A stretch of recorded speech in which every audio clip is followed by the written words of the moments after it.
energy scarcity in South Africa.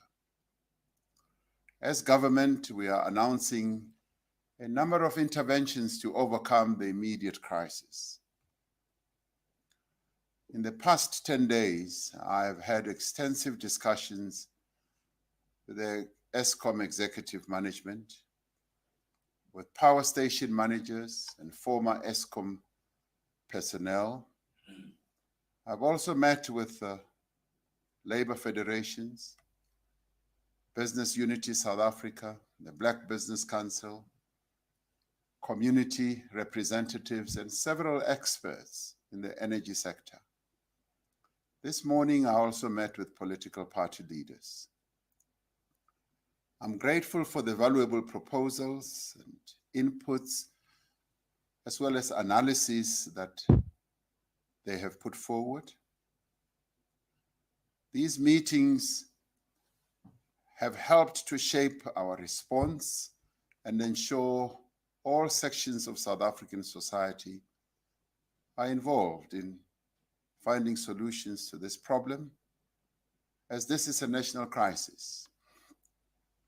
All the people I've spoken to have said this is the time when the country must unite to address this challenge. The set of additional actions I'm announcing this evening, firstly, are aimed at improving the performance of Eskom's existing fleet of power stations. Secondly, these actions will accelerate the procurement of new generation capacity. Thirdly, these actions are intended to increase the private sector investment in generation capacity.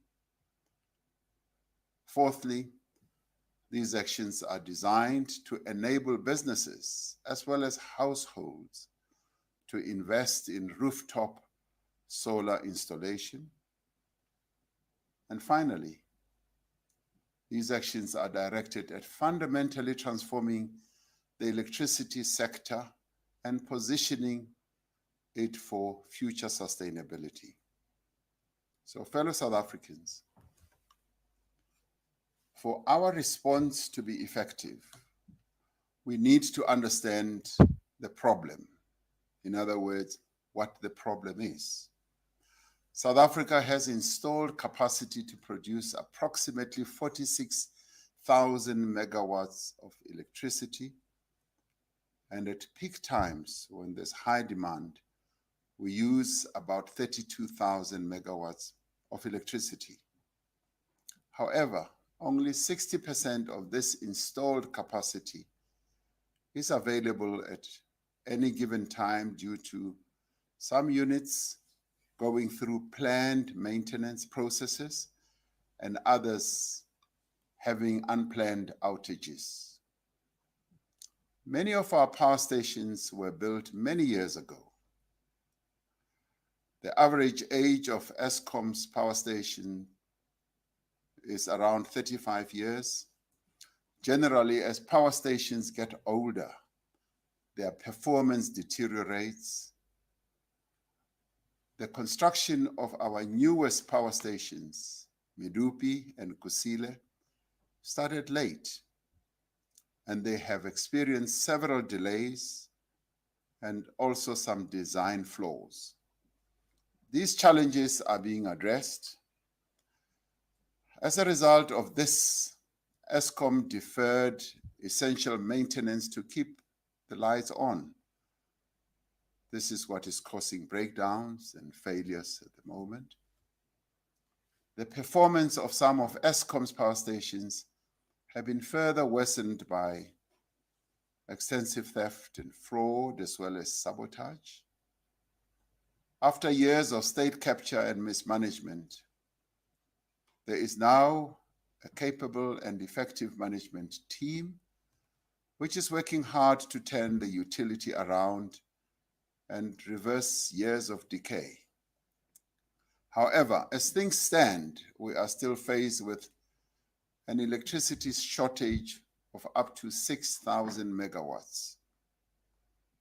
In recent weeks, A combination of factors resulted in about 18,000 of generation capacity being lost.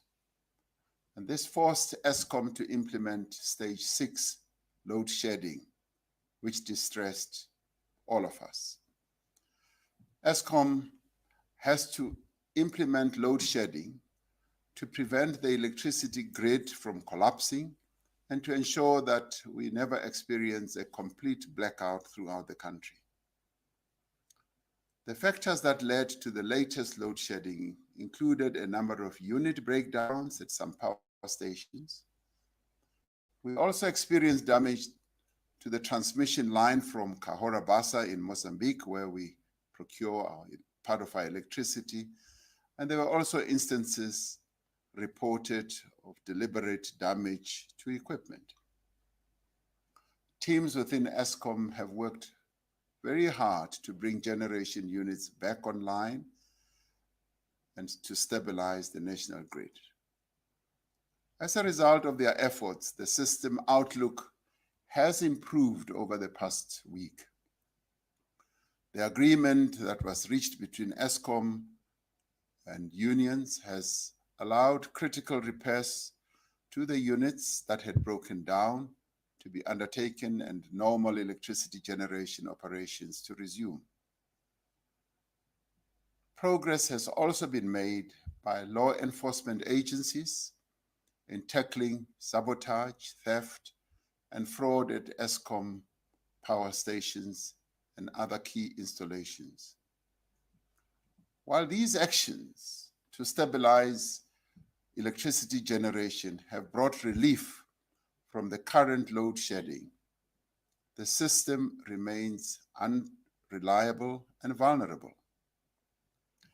The shortage of electricity is a huge constraint on economic growth and job creation.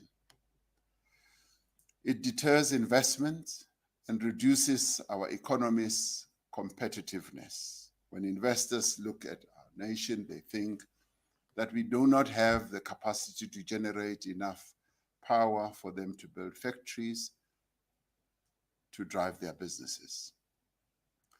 As this administration, we have already taken important steps to increase generation capacity and to diversify our energy supply. One of the first steps we took to address the electricity shortfall was to revive the renewable energy procurement program that had stopped. We revived it in 2018. Since then, over 2,000 megawatts of solar and wind power has been connected to the grid through bid window 4 of the program. A further 2,600 megawatts of capacity has been procured through bid window 5, which will begin to add capacity from early 2024. We have started to diversify generation by allowing parties other than Eskom to also generate electricity. In June last year, we raised the licensing threshold for new embedded generation projects from 1 megawatt to 100 megawatts. This removed the licensing requirement for generation projects up to 100 megawatts that are connected to the grid. This measure enabled these generators to have the ability to sell electricity to one another or to other customers, such as factories, mines, or data centers. We also changed the regulations to allow municipalities to procure power independently. A number of municipalities are already taking advantage of this process. Eskom recently made land available next to its power stations in Mpumalanga for renewable energy projects, which will unlock 1,800 megawatts of new capacity. Eskom has identified additional land that will be released for this purpose. These actions are significant and they'll make a difference over the coming months and years. What the most recent load shedding has made clear is that the actions we have taken and the actions that we continue to take are not enough. We're therefore implementing additional measures to achieve long-term energy security, as well as to end load shedding. First, we are fixing Eskom, and improving the performance of our existing fleet of power stations. Over time, the maintenance program of Eskom's electricity generation fleet has declined. It is now been decided that over the next 12 months, Eskom will increase the budget allocated for critical maintenance to increase the reliability of its generation capacity. We're cutting red tape that has made it difficult for Eskom to buy maintenance spares and equipment within the required period to effect repairs. This point was raised with me by the power station managers as they detailed to me how difficult it has been for them to repair the units that break from time to time because of the red tape and the delays. One of the challenges that Eskom has faced has been the shortage of skilled personnel and engineers. The utility is now recruiting skilled personnel, including former senior Eskom plant managers and engineers from the private sector. Some of these had left Eskom and had gone to various locales in the world. And Eskom is now seeking to bring them back. But I've also been heartened by approaches that we have received from former plant managers who had left Eskom and have come forward voluntarily to say that they want to lend a hand.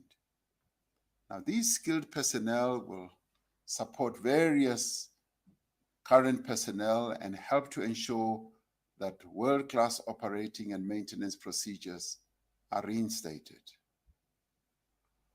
Over the next 3 months, Eskom will take additional actions to add new generation capacity to the grid on an urgent basis. As an immediate measure, surplus capacity will be bought from existing independent power producers. These are power plants which built more capacity than was required and can now supply this excess power to Eskom. As part of addressing the shortage of megawatts, Eskom will now also purchase additional energy from existing private generators such as mines, paper mills, shopping centers, and other private entities that have surplus power. A number of our neighboring countries in Southern Africa, such as Botswana and Zambia, have more electricity capacity than they require for their economies. Eskom will now import power from these countries through the Southern African Power Pool arrangement. Eskom will also use interim power solutions such as mobile generators to supplement current generation capacity for a limited period. Eskom will implement a program that encourages efficient use by consumers to reduce demand at peak times. We have spoken in the past about Eskom's huge debt, which stands at close on to 400 billion rand. The debt continues to be a huge burden on Eskom's ability to address its many challenges. The National Treasury is working to finalize a sustainable solution to Eskom's debt. The Minister of Finance will outline how government will deal with this matter in an effective manner when he presents the medium-term budget policy statement in October. We will use climate funding provided through the Just Energy Transition Partnership that we struck last year to invest in the grid and repurpose power plants that have reached the end of their lives. Eskom will be constructing its first solar and battery storage projects at Komati, Majuba, and Letabo, and several other power stations. This will result in over 500 megawatts being added to the grid. The South African Police Service has set up a special law enforcement team to help Eskom in confronting crime and corruption and fraud that has tended to be quite rife in Eskom power stations. A number of people have already been arrested in recent days, and several others are already being prosecuted for corruption and fraud involving Eskom contracts. With improvements in the regulatory environment and mobilization of society, Eskom will be positioned to carry out its maintenance and investment programs. There can be no longer any excuses that anyone can now offer.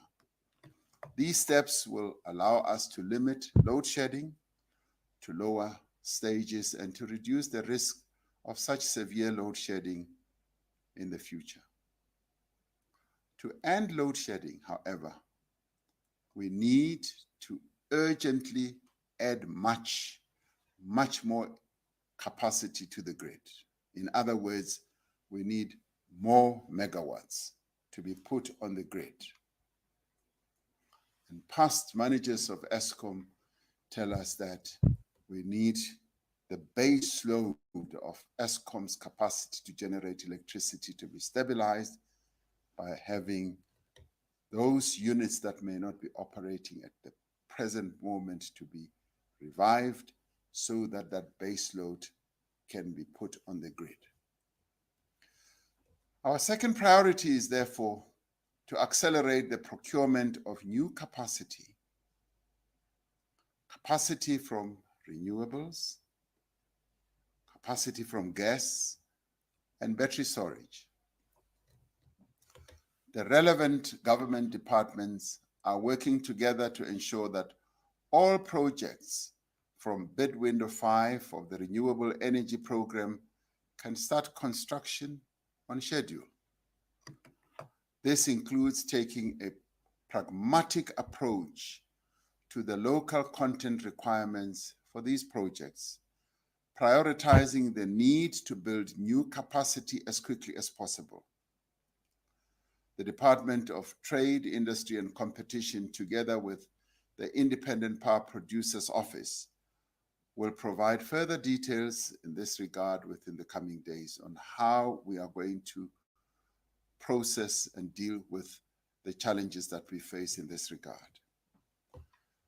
The amount of new generation capacity procured through bid window 6 for wind and solar power will be doubled from 2,600 megawatts to 5,200 megawatts.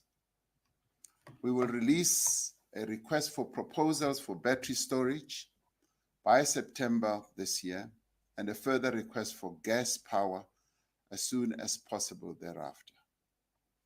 The Minister of Mineral Resources and Energy will issue a determination for the remaining allocations in the Integrated Resource Plan 2019 and will open further bid windows on an expedited basis.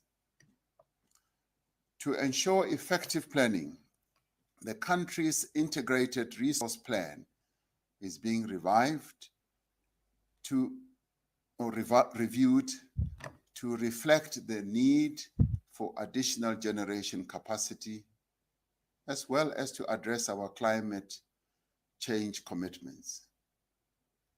Thirdly, we are accelerating greater private sector investment in generation capacity.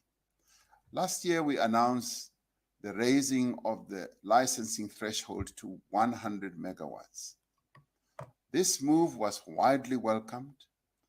It has unlocked a pipeline of more than 80 confirmed private sector projects with a combined capacity of over 6,000 megawatts.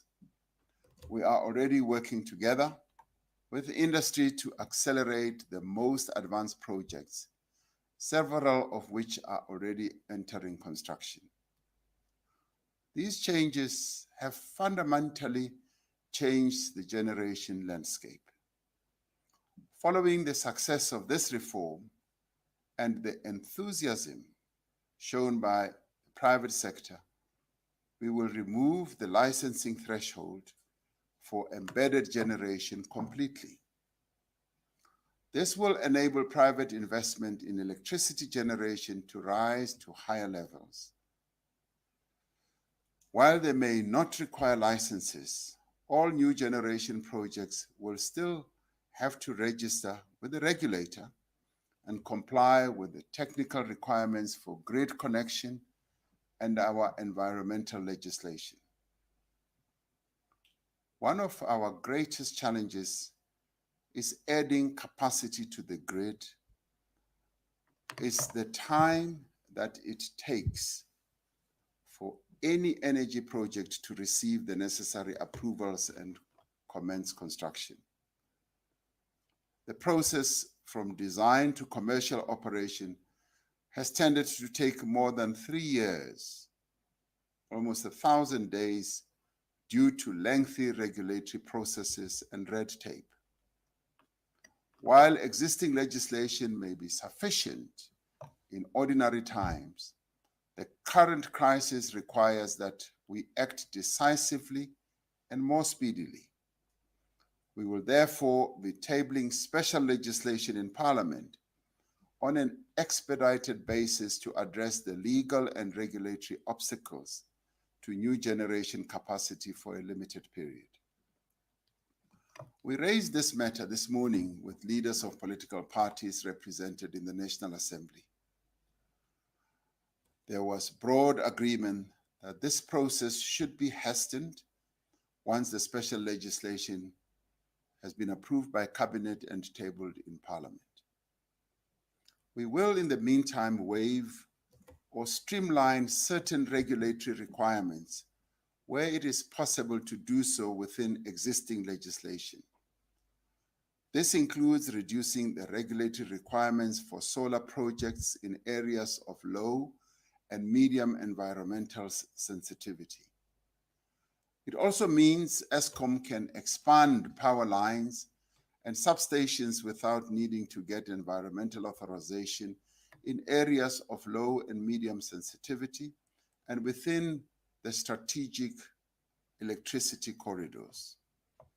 We're also establishing a single point of entry, in other words, a one-stop shop, as it were, for the energy project applications to ensure that there is coordination of approval processes across government, so that those who apply should not be moving from one department to the next, and thus facing months and months of delays. I have instructed departments and entities to review all existing timeframes and to ensure that we process all applications on an urgent basis so that we do not have these elongated delays. These measures are preferable to declaring a state of disaster or even emergency, as some have suggested. These interventions will allow us to do what is necessary to accelerate new generation capacity while protecting the rights of all South Africans and upholding the rule of law. We do not need a state of emergency or declare a national state of disaster to implement common sense regulations that should help in resolving our energy crisis. We have all the instruments and processes that we can implement. Fourthly, we intend to enable businesses as well as households to invest in rooftop solar installation. South Africa has great abundance of sun, which we should really use to generate electricity. There is significant potential for households and businesses to install rooftop solar and connect this power to the grid. To incentivize greater uptake of rooftop solar, Eskom will develop rules and a pricing structure known as a feed-in tariff for all commercial and residential installations on its network. This means that those who can and have already installed solar panels in their homes or businesses will be able to sell surplus power that they do not need to Eskom. And we call on all South Africans to use electricity sparingly as we work towards ending load shedding and getting more energy on the grid. Finally, we are fundamentally transforming the electricity sector and positioning it for future sustainability. We've spoken in the past about restructuring Eskom, which will result in the establishment of 3 entities, namely an electricity generation entity, an electricity transmission entity, and an electricity distribution entity. Eskom has established an independent transmission company and is on track to separate generation distribution businesses by the end of this year. We will soon be appointing boards for the transmission and generation entities. Broader reforms to establish a competitive electricity market will also be expedited through the finalization of the Electricity Regulation Amendment Bill to enable private sector investment. These changes will radically transform the structure of the electricity sector for future generations. Many other countries have taken this route and have been able to stabilize their electricity generation. They will diversify our energy sources and improve the security of supply. Now, these changes will allow more generators, both private and state-owned, to compete on an equal footing. The grid will remain owned by the state, in other words, state-owned. Eskom will continue to be the mainstay of our country's energy industry as we improve its efficiency, its financial sustainability, and its performance. We've always said that Eskom is too big to fail, and it is a national asset, and we therefore need to secure it and make it more efficient. But it will coexist with the private investment and generation that is already underway. To ensure that these measures are implemented in a coordinated manner, I have established a National Energy Crisis Committee. The committee is chaired by the Director General in the Presidency and brings together all the departments and entities involved in the provision of electricity. They bring together the Department of Public Enterprises, Department of Fisheries, Forestry and Energy, the Department of Mineral and Energy, the Treasury is also part of it, the police are also part of it. And so all the departments that have to do with helping us to stabilize our energy system will be part of it, and it will be coordinated from the Presidency. The National Energy Crisis Committee will draw on the best available expertise from business, from labor, from professional engineering entities, and community-based organizations. We'll be able to work together with all these entities as we did when we confronted the issue of the pandemic, but more particularly the vaccination process, where we had business, labor, community-based organizations working together with government to address the biggest rollout of vaccinations our country had ever been through. So we will harness all this energy and all these various entities as we work to ensure that we stabilize our energy generation. The relevant ministers will report to me directly from their various ministries on a regular basis to ensure that we move quickly to implement the actions that we have announced today. So, fellow South Africans, the measures I have outlined are not just to address our immediate constraints. They are also to ensure that we do stabilize our energy generation in our country through a variety of all these measures. Our ultimate objective is to achieve long-term energy security so that we never have to experience electricity shortage again. We aim to do this by stabilizing Eskom and improving plant performance, establishing a competitive electricity market, opening the way for private investment in new generation capacity and increasing our investment in renewables. As we do this, we will also heed the message from community-based organizations who said our focus must also be on the poor and the vulnerable. Now, these measures are necessary to ensure that we revive economic growth so that we are able to create jobs in our country. In the process, we will position our country as a leading player in the transition to new and sustainable energy sources, turning this crisis into an opportunity for future growth and resilience. Just as government will play its part, I call on business, labor, and all of society to join us in this effort. This includes urgent implementation of the Eskom Social Compact and the reinforcing of the commitments and the concrete steps to be taken by all social partners.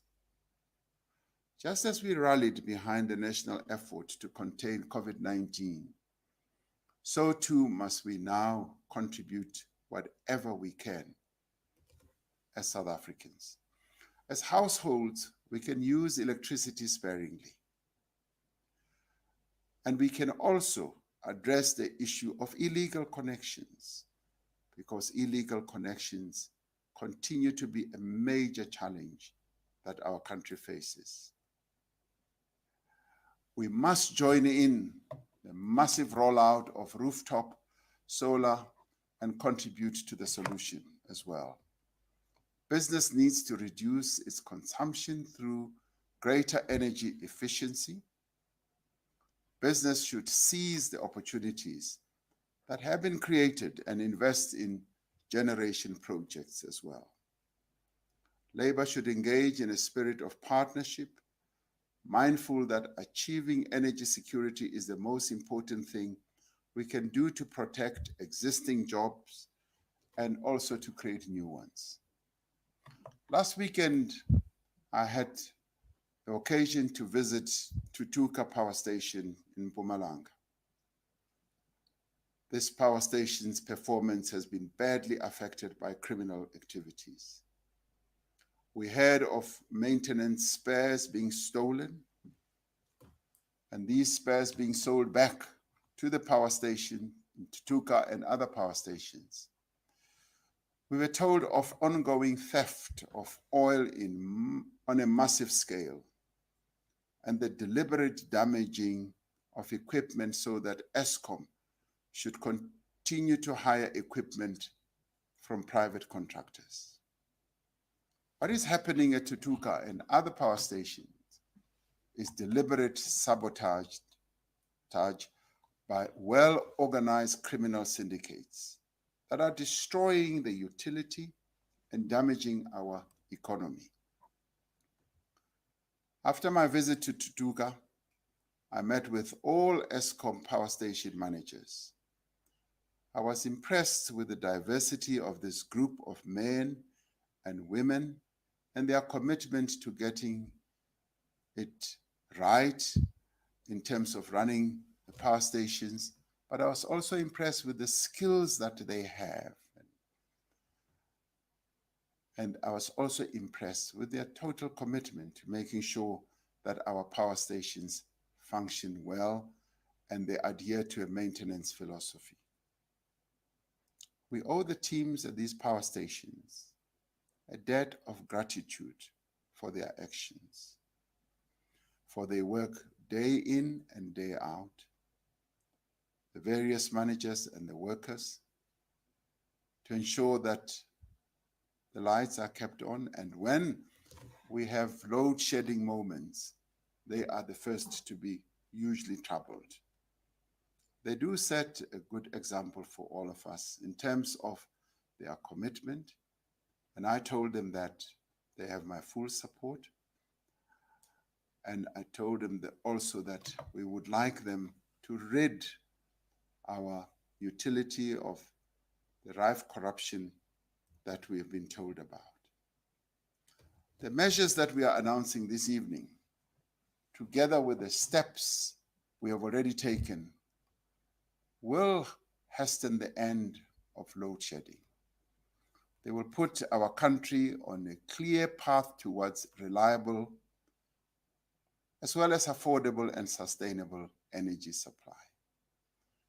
I'm convinced that if we work together, and if we hold each other to account, if we meet our timeframes and our deadlines and fulfill our commitments, we will be able to end this energy crisis that we are going through and create the conditions for growth of our economy and for job creation.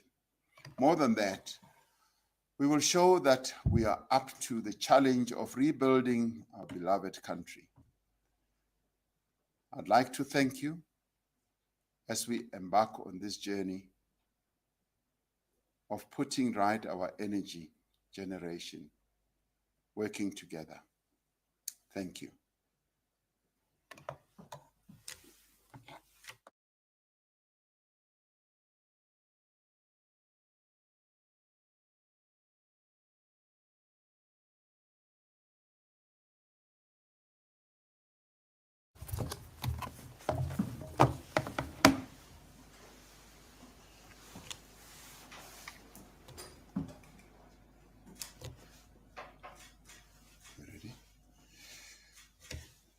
Fellow South Africans, Sanbonani,